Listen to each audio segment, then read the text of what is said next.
Good morning. Thank you all for joining. We've all been watching the election, but it's time to focus again on the COVID pandemic because we're continuing to see rapidly rising case counts and now increases in hospitalizations. So here are the numbers.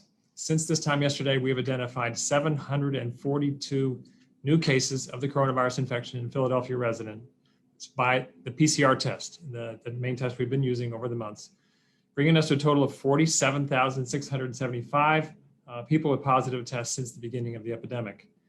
In addition to that, there are 16 new people newly identified as probable cases diagnosed with the new rapid antigen test. Now that 742 number is the highest daily number we've had ever during the entire course of this epidemic. In part, that's because we had a large number of results. We received more than 5,300 test results this morning, but also the percent of people tested was also very high. It was at 14% of the results we received today. Now for the past week, the week that was from October 25th to October 31st, we averaged 387 cases per day. That's the highest weekly case count we've seen since late April. And the percent positive has been increasing as we measure this week to week. Last week, we're now up to, with the late reported cases, 9.1% testing positive. That's the highest percent positive we've had since mid-May. And that has increased by about fourfold compared to where we were in late September. The increasing case count is being seen in every age group, from children through people in their 70s, in every racial and ethnic group, and every zip code.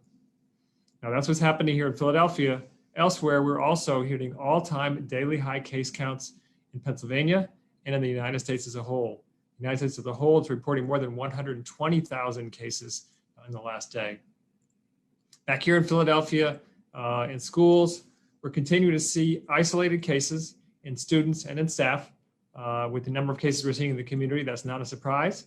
Some schools have had more than one case, and a number of schools have had to quarantine either individual people or a classroom, or in some cases, they've had to have the entire school go to all online learning.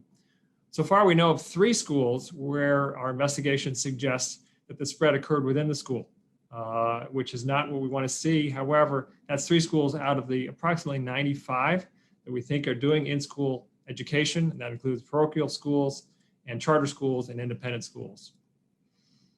Now in hospitals in Philadelphia right now, we're seeing with an increase in the case counts, an increasing number of people who are hospitalized. The state's database on hospitals is reporting 267 patients yesterday who were hospitalized with COVID in hospitals in Philadelphia. Now that number is increasing. It hit a low of about 90 in late September, and last week we were about 211. For comparison, the hospitals in Philadelphia had more than 1,000 people in the hospital at the peak of the epidemic in the spring on April 24th. So we know they can handle many more patients than they are handling right now, but this is something we'll have to watch closely over the next 3 months. What about deaths? Since this time yesterday, we've identified 5 additional deaths from the coronavirus, bringing us to a total of 1,889 deaths just in Philadelphia residents. Now, the number of people we're identifying these days is different from what was in the spring because we're testing so many more people. We're identifying more people who have no symptoms or mild symptoms. So a smaller percentage of the people with this infection will die now than they might have in the spring. Nonetheless, we're concerned about the trend in deaths. In the week of October 18th, we had 14 deaths. We know there's a delay in reporting. That 14 deaths is a slight increase in the about 10 per week that we saw during the month of September. So we're going to watch the number of deaths very closely. We will expect more increases in deaths in the coming weeks. So a very large number of cases. What do we know about where and how this virus is spreading? I've talked before at these other press conferences about it spreading through small social gatherings and things like that. I thought I might help people understand that better today by illustrating some spread from examples we're getting out of our contact tracing interviews. I'm going to give you 3 very short stories. The stories are all true, but we've changed the names so that you can't identify the people involved. We don't have all the details, but overall they give a picture that just shows how this is spreading right now in the city. So story number 1, there's a woman named Sarah, again, not her real name. She attended a funeral, and there she was exposed to a family member who had COVID. A few days later, she was still feeling fine, and she went to work. And at her workplace, she exposed 5 coworkers. And then she developed symptoms and went and got tested. While she was awaiting her test result, she spent time with 2 different friends and 5 family members. When we spoke to her, there were 12 people that we identified as contacts, and many of those contacts were experiencing symptoms. Second example was a woman named Raina, again, not her real name. Raina went to brunch with 5 friends, something we wouldn't have recommended. Afterwards, then she went and worked in daycare. Later, she and 3 of the friends that she went to brunch with tested positive. And when we got involved, all the children and staff in the daycare were put into quarantine because she might have exposed them. The third example is one that's very sad, and I don't have many details, but here's what we know. There's a man named Deshaun, again, not his real name, he's a man in his 40s. Deshaun's mother went to a wedding, and we believe she was probably exposed at the wedding.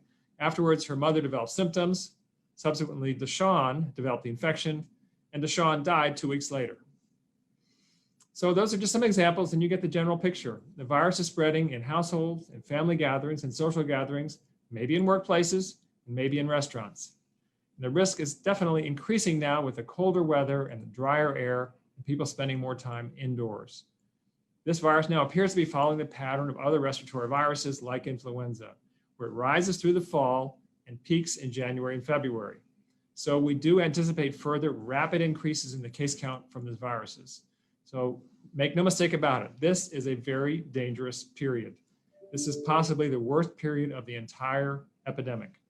Now, we hope to have a vaccine soon, but much of the surge we're going to see over the next few months will happen before the vaccine arrives. So we have to step up our safety precautions just a little bit longer. We at the city are considering restrictions on activities to prevent more spread. But as you heard from those stories, because most of the spread happens in private settings, the success still depends mostly on what individual Philadelphia residents do on their own. So here's what people should do. First, work from home if at all possible. Don't go to the workplace. Don't have that unnecessary potential exposure. Second, stay away from others unless it is absolutely necessary. Don't have a get together after soccer practice.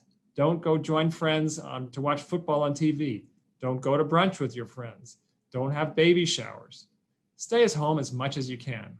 Now, if you must go out, let's say you want to go out to exercise, that's fine. Stay away from others when you're outside. If you have to be around others, wear a mask when you're around anyone who is not a household member. You should work under the assumption that everyone you come in contact with has the infection but simply doesn't know it. And if they aren't wearing masks, ask them to.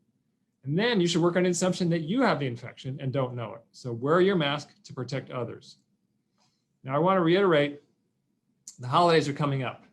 And so holidays are times when people traditionally get together with their family members. This year, we're strongly recommending have your holiday gatherings over video conference. We know that's not the same, but we're not going to get past this epidemic, this wave, by Thanksgiving or Hanukkah or Kwanzaa or Christmas.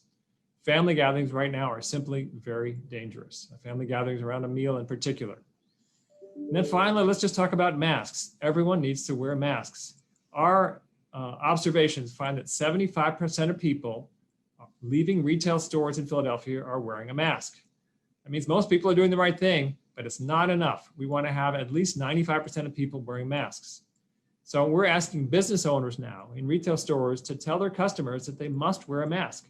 The order from the mayor's executive order says that mask wearing is mandatory.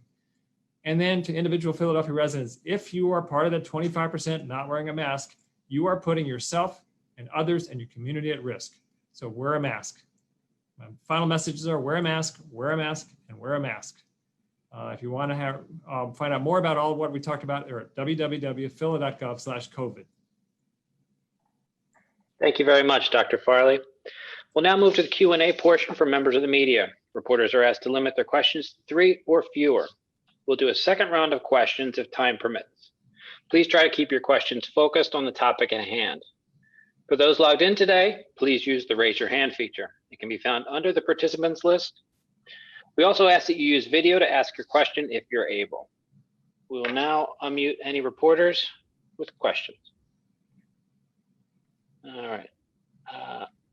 Aubrey Whelan from the Philadelphia Inquirer. Aubrey? That's me.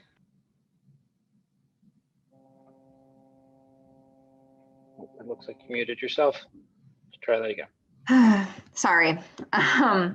I was wondering if, given the rise in case counts, given the potential for more hospitalizations, and the fact that this is spreading through gatherings and people going out to brunch, are there going to be any restrictions again on restaurants, on gatherings in public?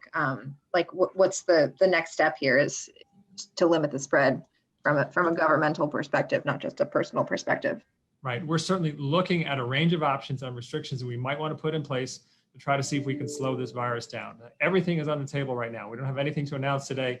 We're looking at all possibilities. We're also discussing this with people at the State Health Department, with our neighboring counties, and people in New Jersey, because ideally we want to do this in coordination with people around us.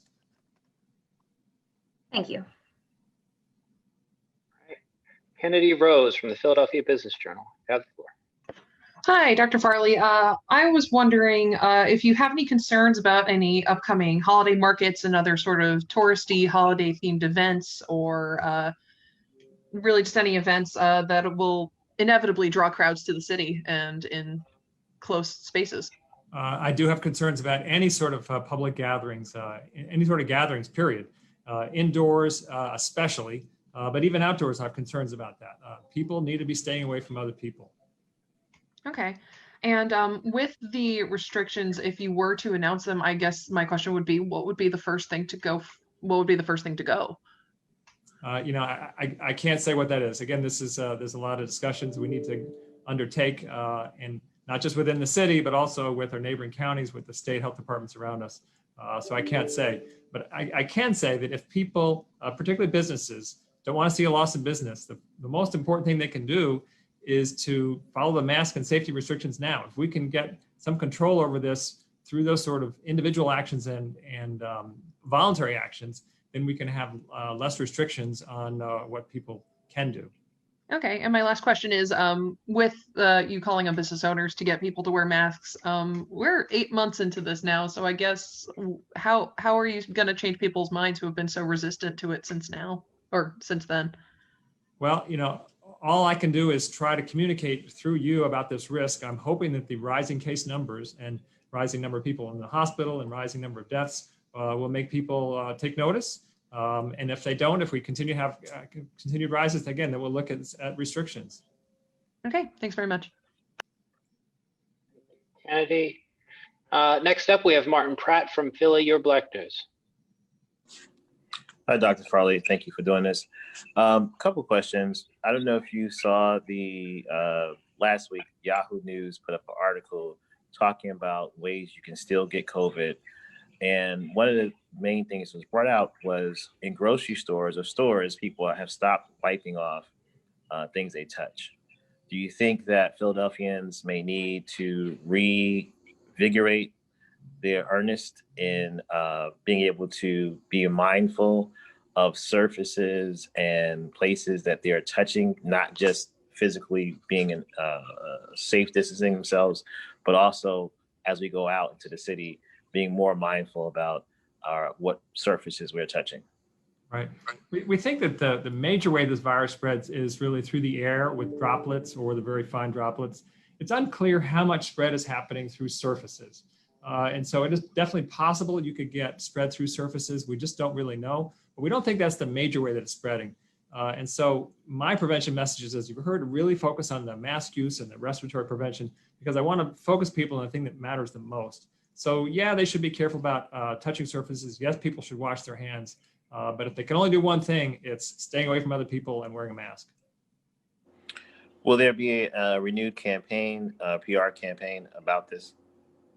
The mask media campaign that we ran before, we have put additional funding into, and so that will continue, I think, until the end of the year. So people are going to continue to see messages, as you've seen on the sides of buses and elsewhere. We're going to get them through a variety of different channels, try to have constant reminders about the importance of masks. Is there any update on senior citizen centers or living facilities? I know there's been kind of a ban on allowing guests in from the state, but Philadelphia-wise, so we've seen the numbers come down. Is there any update on that? Yeah, so we are seeing cases in a variety of congregate living facilities and living facilities where seniors live. We're seeing it in nursing homes, personal care homes, assisted living facilities. It's not a huge increase. It's not as bad as we saw early on in the spring, but we're concerned because those people are so vulnerable. So we've put in place a lot of prevention measures. We're trying to really protect that vulnerable population so that if even other people outside that get infected, if we don't get it into the vulnerable population, not so many people have died. So far it's not too bad, but we're very concerned about where this may go. Thank you. Thank you very much, Martin. Aubrey, it looks like you have your hand up. Do you have another question for us? I do, sorry. I just wanted to see as well, like how Philly is doing on hospital capacity, and whether you expect, any diversions will happen as a result of, COVID patients in the hospital, if that's something you guys are preparing for, or a trajectory that you're seeing. Certainly, we are seeing an increase in hospitalizations, as I said. It's nowhere near the numbers that we saw in the spring. We know the hospitals can handle many more COVID patients than they are handling right now, but the hospitals are very much on alert about this. I talk regularly to the chief medical officers of all the hospital systems in the city. They're fully aware of this, that we'll make additional space available as needed. So right now we're not in trouble, but we've still got to get through the next few months. Thank you.